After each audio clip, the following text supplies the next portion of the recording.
Wassalamualaikum warahmatullahi wabarakatuh.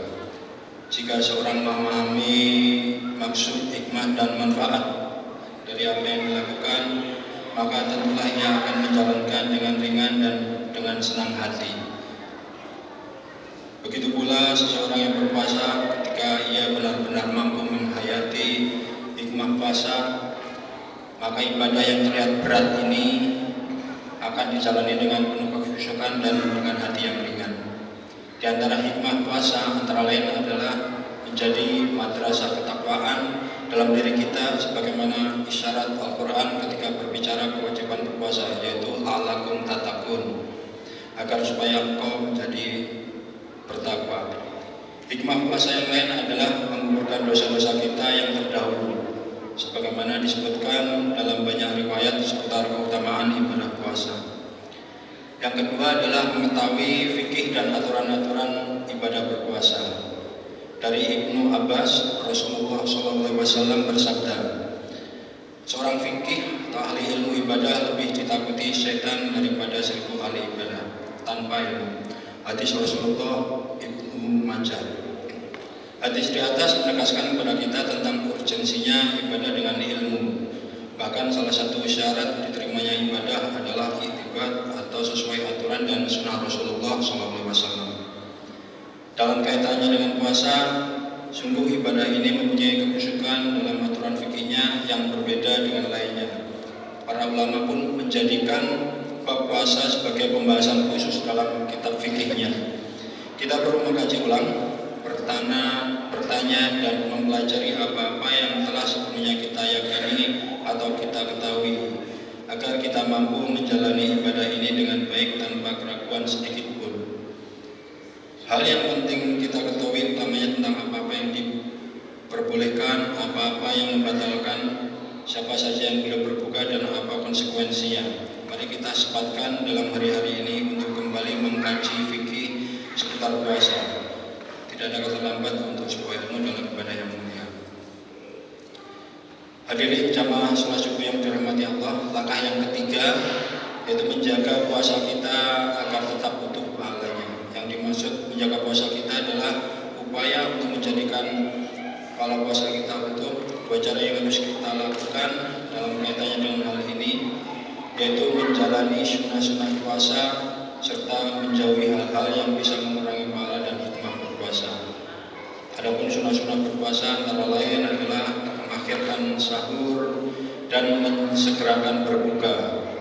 Sunnah yang sederhana ini adalah bagian dari kemudahan dan keindahan syariat Islam. Kita diminta mengakhirkan sahur sebagaimana persiapan untuk menjalani puasa seharian.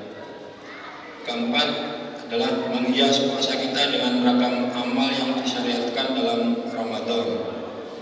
Sesungguhnya ibadah dalam bulan Ramadan bukan hanya puasa saja, tetapi banyak ragam ibadah yang juga disyariatkan dalam bulan penuh berkah ini.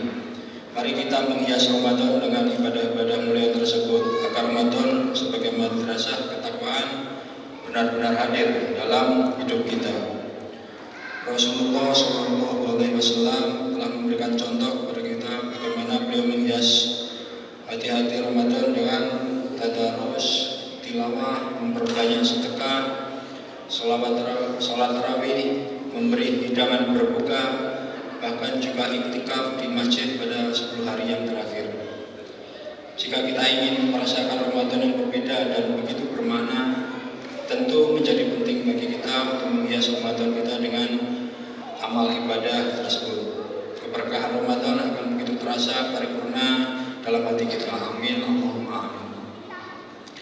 Hadirin jamaah subuh yang dirahmati Allah, langkah sukses yang terakhir atau yang kelima adalah mempertahankan atau menjaga semua amal dengan istiqomah hingga akhir Ramadan. Bulan Ramadan dipenuhi banyak amalan yang sungguh akan melelahkan sebagian besar orang. Karena kita sering menjadi saksi bagaimana kaum muslimin berguguran dalam lomba Ramadan ini sebelum mencapai garis finishnya.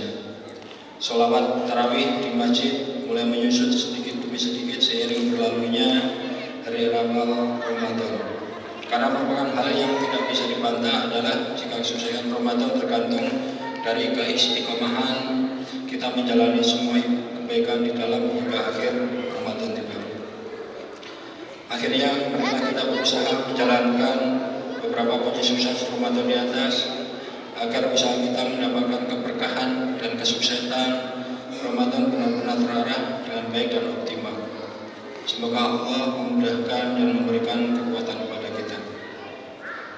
Pada kesempatan ini kami akan menyampaikan program-program kegiatan selama bulan suci Ramadan 1444 Hijriah yang dilaksanakan oleh Badan Dakwah Islam PT Pertamina RW6 Balongan, meliputi berbagai aktivitas seperti sholat tarawih berjamaah yang diiringi dengan ceramah, kultum, dan kuliah subuh dengan tema-tema yang bervariasi.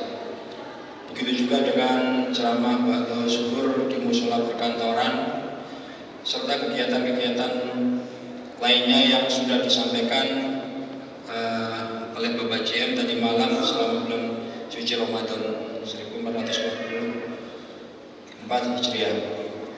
Hadirin jamaah sholat subuh rahimakumullah, demikian yang bisa kami sampaikan. Semoga program-program yang sudah diagendakan oleh teman-teman melalui PT Kilang Pertamina Internasional Unit 6 Balongan dapat berjalan dengan baik, dan kami atas nama Badan Dakwah Islam RW6 Balongan mengucapkan selamat menjalankan ibadah puasa Ramadan 1444 Hijriah. Semoga kita menjadi orang-orang yang bertakwa serta semua amalan ibadah kita selama bulan Ramadan terima Allah Subhanahu wa taala. Amin ya rabbal alamin. Akhirul kalam. Wassalamualaikum